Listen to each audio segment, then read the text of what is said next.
라디오 문학관 세계 단편 소설 50선 가와바타 야스나리 원작의 이지의 무희 3부작 마지막 시간입니다.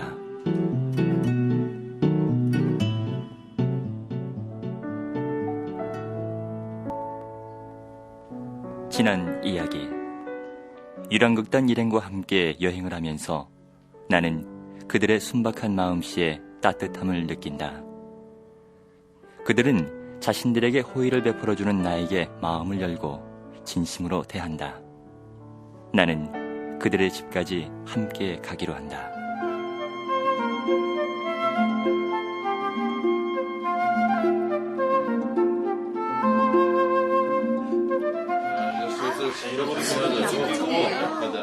연예인들은 각자 아마기 고개를 넘을 때와 똑같은 짐을 가지고 있었다.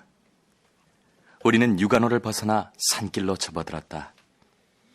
가와즈가와 강이 흘러가는 쪽에 가와즈 마을의 모래밭이 시원하게 펼쳐지고 있었다. 여기에서 시모다까지 50리를 걸어가야 했다. 얼마 동안은 바다가 보였다 안 보였다 하며 숨바꼭질을 했다. 두 갈래 길이 있는데 좀 험하긴 하지만 지름길로 가시겠습니까? 아니면 걷기에 편한 큰 길로 가시겠습니까? 물론 지름길이죠. 가파른 산길이었다. 나는 발걸음을 재촉했다. 순식간에 일행이 뒤처졌다. 소녀 무이가 혼자서 옷자락을 높이 걷어들고 성큼성큼 나를 따라오는 것이 보였다. 소녀 무이는 너댓 발자국 좀 뒤에서 따라오면서도 그 간격을 좁히려고도 더 늘리려고도 하지 않았다. 산은 고요했다. 나도 도쿄를 알고 있어요. 꼬꾸경찰에 춤을 추러 갔었는데 어렸을 때여서 아무것도 생각나는 건 없지만요. 소녀 무이는 나에게 아버님이 계신지 고후에 가본 적이 있는지 등을 띄엄띄엄 물어왔다. 시모다에 도착하면 활동사진을 구경할 거예요.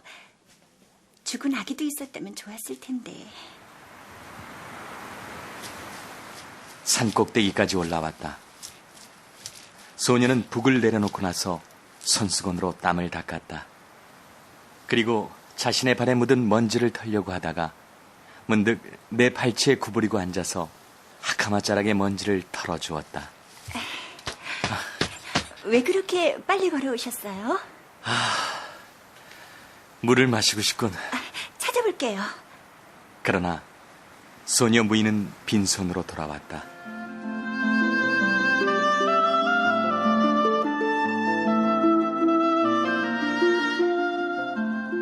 (10분쯤) 되어서 나머지 일행이 산 꼭대기에 당도했다.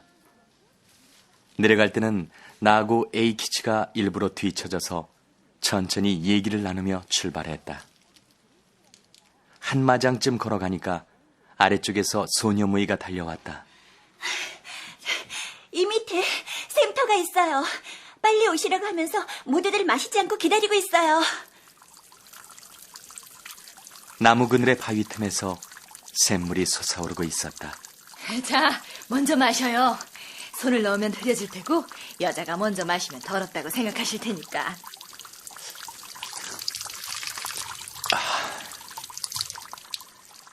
그 산을 내려와서 시모다가 나오자 수출 굽는 연기가 여러 군데서 보였다.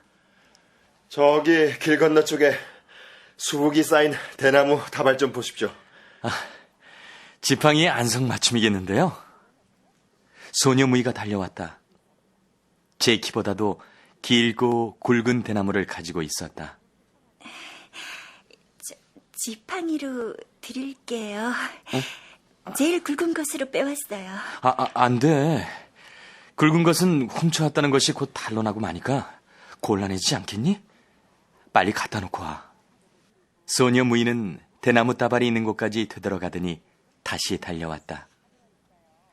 이번에는 가운데 손가락 굵기쯤 되는 대나무를 나에게 주었다.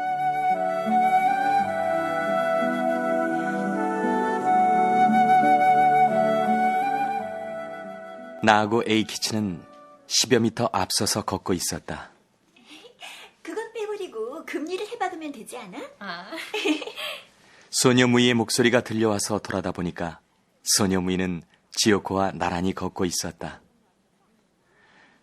나에 관한 얘기를 하는 모양이군. 지오코가 네이가 고르지 못한 것에 대해 말하니까 소녀 무이가 금리 얘기를 꺼냈을 테지.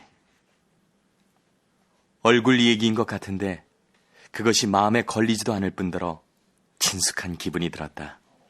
좋은 사람이야. 그건 그래. 좋은 사람인 것 같아. 감정의 흐름을 순진하게 거침없이 내뱉어 보이는 말소리였다. 나 스스로도 좋은 사람이라고 솔직하게 느낄 수가 있었다. 상쾌한 기분으로 밝은 산들을 바라다 보았다. 눈꺼풀 속이 살그머니 아파왔다. 20살인 나는 나 자신의 성질이 고아근성으로 삐뚤어졌다고 냉엄하게 반성을 거듭하다가 그 숨막힐 듯한 우울증 때문에 견디지 못하고 이주로 여행을 떠나온 것이었다. 그런데 내가 세상의 평범한 의미로 좋은 사람으로 보인다니. 그것은 말할 수 없이 고마운 일이었다. 산들이 밝게 보이는 것은 시모다의 바다가 가까워졌기 때문이다. 마을 어귀에 팻말이 있었다. 거린과 떠돌이 연예인은 마을에 들어오지 말 것.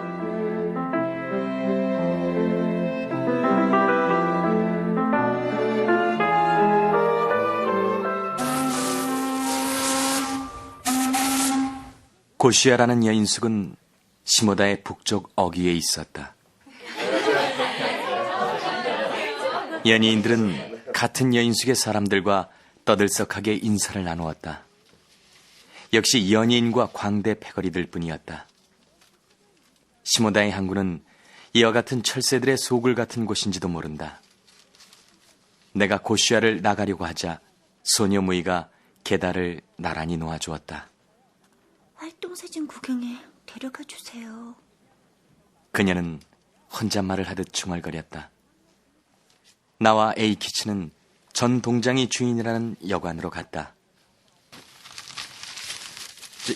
이것으로 내일 49지의 꽃이라도 사서 공양해 주세요. 나는 종이에 싼 얼마 안 되는 돈을 에이키치에게 들려주었다. 나는 내일 아침에 배를 타고 도쿄로 가지 않으면 안 되었다. 여비가 이젠 떨어진 것이다. 학교 사정으로 간다고 하니까 연예인들도 붙잡을 수가 없는 모양이었다. 저녁 식사를 하고 나는 혼자서 시모다의 북쪽을 향해 다리를 건넜다. 시모다 후지에 올라가서 항구를 내려다보았다. 돌아오는 길에 고시아에 들러보았더니 연예인들은 닭고기 전골을 놓고 밥을 먹고 있는 중이었다. 내일이 아기의 49제인데 가능하다면 하루만이라도 출발을 연기해 주시지 않겠어요? 학교 때문에 그건 곤란한데요. 그럼 겨울방학에는 모두들 나루터까지 마중하러 나가겠어요. 날짜를 알려주세요. 기다리겠습니다. 방에 지오코와 유리코만 남아있을 때 활동사진을 보러 가자고 하니까 지오코는 배를 눌러 보이면서 창백한 얼굴로 말했다. 몸이 안 좋아요. 그렇게 멀리 걸으면 지치고 말 거예요. 소녀 무이는 나를 보자 사돈 마누라에게 매달려서 활동사진 구경을 하게 해달라고 애원하다가 넋을 잃은 것처럼 말없이 내게 돌아와서 계달을 바로 놔주었다. 혼자라도 따라가게 해주면 좋을 것을. 에이키치가 설득해보려고 했지만 어머니가 허락하지 않는 모양이었다. 현관을 나오는데 소녀 무이는 강아지의 머리를 쓰다듬고 있었다. 내가 말을 걸을 수 없을 정도로 서먹서먹해하는 모습이었다. 아, 당신이 이렇게 떠나시면 저는 어찌해야 합니까? 나는 혼자서 활동 사진을 보러 갔다. 여자 변사가 작은 전등 앞에서 설명을 읽고 있었다.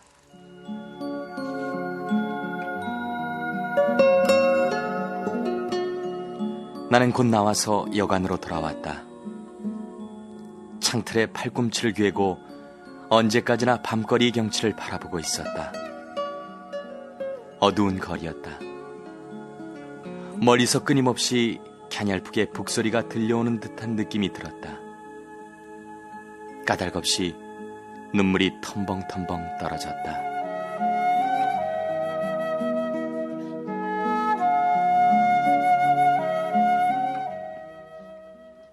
일어나셨습니까? 출발하는 날 아침, 에이키치가 길에서 나를 부르고 있었다. 검정색 하오리를 입고 있었다. 여자들의 모습은 보이지 않았다. 나는 금세 쓸쓸한 고적감을 느꼈다. 모두 배웅하고 싶어 했지만 어젯밤 늦게 잤기 때문에 일어날 수가 없어서 실례하기로 했습니다. 겨울엔 기다리고 있을 테니까 꼭 오시라고 말씀드려달라고 했습니다. 이것을 드릴까요?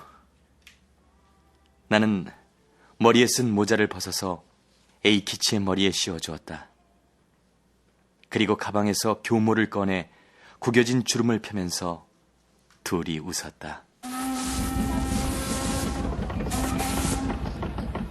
선창가에 가까워지자 바닷가에 웅크리고 있던 소녀 무이의 모습이 내 가슴으로 뛰어들었다. 다른 사람도 오니? 소녀 무이는 머리를 저었다. 에이키치가 배의 승선표와 거룻배표를 사러 간 사이에 나는 여러 가지 얘기를 해보았지만 소녀 무이는 물길이 바다로 흘러가는 곳을 물끄러미 내려다보며 한마디도 하지 않았다. 저 할머니, 저 사람이 좋을 것 같군요. 맞벌이꾼처럼 생긴 사나이가 내게로 다가왔다. 저 학생, 도쿄로 가는 길 맞죠? 그 학생을 보니 믿을만해서 부탁하는데 이 할머니를 도쿄까지 모셔다 주지 않겠어? 불쌍한 할머님이시거든. 이번 유행성 감기란 놈 때문에 아들도 며느리도 죽어버렸단 말이에요. 그지? 이런 손자가 셋이나 남아있거든. 우리가 의논한 끝에 고향으로 돌려보내는 거라고. 맥없이 멍청이 서 있는 할머니 등에는 젖먹이가 엎여 있었다. 밑에가 3살, 위가 5살쯤 되어 보이는 두 여자아이가 좌우편 손에 잡혀 있다. 나는 할머니의 뒷바라지를 쾌히 승낙했다.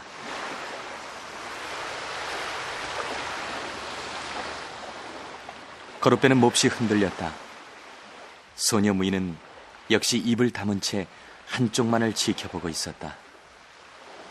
내가 새끼줄 사다리에 매달려 돌아다 보았을 때 고개를 한번 끄덕여 보일 뿐이었다. 거룻배가 출발했다. 잘 가요! 겨울에 다시 만나요! 에이키치는 조금 전에 내가 준 모자를 손에 들고 흔들고 있었다.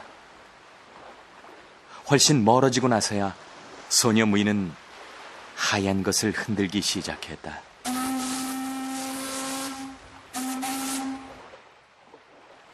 기선이 시모다의 바다를 벗어나서 이즈반도의 남단이 뒤로 사라져갈 때까지 나는 난간에 기대 서서 멀리 앞바다에 보이는 오시마를 열심히 바라보고 있었다. 소녀 무이와 헤어진 것이 먼 옛날의 일처럼 느껴졌다.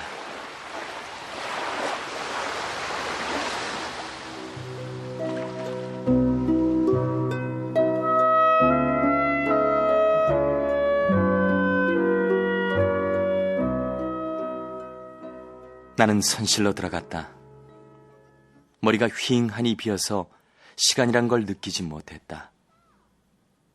눈물이 주르륵 흘렀다. 내 옆에는 소년이 있었다.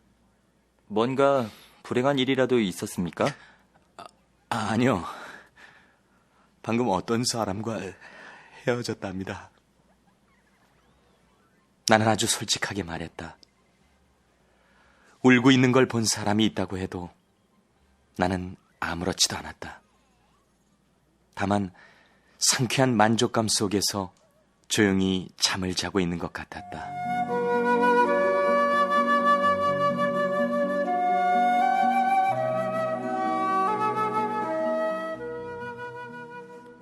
바다가 어느 사이에 저물었는지 살갗이 차가웠고 배가 고팠다.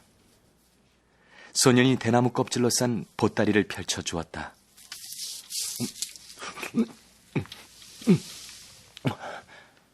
나는 그것이 남의 것이라는 걸 까맣게 잊은 듯이 김초밥을 먹었다. 그리고 소년의 학생 망토 속으로 파고들었다. 나는 어떤 친절한 대접을 받는다 해도 그것을 아주 자연스럽게 받아들일 수 있을 것만 같은 아름다운 텅 빈 마음의 상태였다.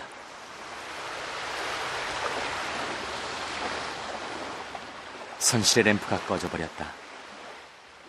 캄캄한 속에서 소년의 체온으로 몸을 녹이면서 나는 눈물이 흐르는 것을 그대로 두었다.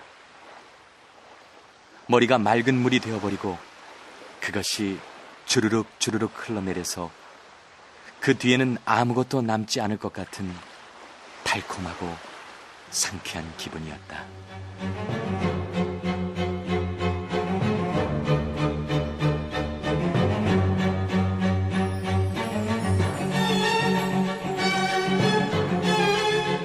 라디오 문학관 세계 단편 소설 50선 가와바타 야스나리 원작의 이지의 무희 마지막 회를 들으셨습니다. 주인공 나는 카오루를 비롯한 유란 극단과 이별하면서 진한 카타르시스를 느낍니다. 그가 이 여행을 통해 얻은 것은 과연 무엇인지 이 작품의 주요 해설과 함께 한국외국어대 일본어과 최재철 교수의 말씀으로 들어보겠습니다. 가바타의 초기 대표작인 단편 이즈의 춤추는 소녀, 즉 이즈의 무희는 한 젊은이가 이즈 여행길에 만난 소녀의 애틋한 정을 그리고 있습니다. 고등학교 학생인 나는 고아기질로 뒤틀린 자신의 성격을 반성하고 그 우울함을 떨치려고 이즈로 여행을 떠납니다. 여행을 하다가 유랑예인들을 만나 동행하게 되는데 그 중에서 춤추는 소녀 14살짜리 가오르를 만나서 정이 들기 시작합니다. 그래서 친근해진 기분으로 그 소녀들이 자기를 보고 좋은 사람이야, 좋은 사람은 좋아 라는 말을 하는 것을 듣고 자신도 모르게 고아 기질이라는 데서 헤어나올 수 있는 계기를 찾게 됩니다. 여기서 카타르시스라는 것을 느낄 수가 있습니다만은 우선 고아근성에서 헤어나올 수 있다는 그런 계기를 마련한 거하고 여행에 의해서 또 유랑예인들에게서 들은 그런 말들을 스스로 순수하게 받아들일 수 있다는 그런 계기가 돼서 자신과 타인과의 그런 관계가 자연스럽게 회복된다는 거, 그런 거를 들 수가 있겠습니다. 그리고 마지막 장면에서 헤어질 때 배 안에서 이 눈물을 흘리게 되는데 그것도 이 여행을 통한 카타르시스를 맛보는 장면이라고 볼 수 있습니다. 머릿속이 맑아진 듯한 느낌을 받게 되고 이런 것을 통해서 고아기질이라는 작가 스스로의 정신적인 곤에서 벗어나려는 의도가 보입니다. 젊은 날의 그런 회상과 여정과 청춘의 애환을 묘사한 이 작품은 서정성이 아주 돋보이는 작품이라고 하겠습니다. 지금까지 출연 김승준, 유다무현, 정현숙, 이서윤, 강경아, 하성룡, 김창렬, 김은아, 박희은, 정영웅, 유승화, 기술 김기로, 효과 이용문, 정현재, 음악 김지연이었습니다. 권윤의 연출 김재인 극본, 가와바타 야스나리 원작의 이지의 무희 마지막 회를 마칩니다.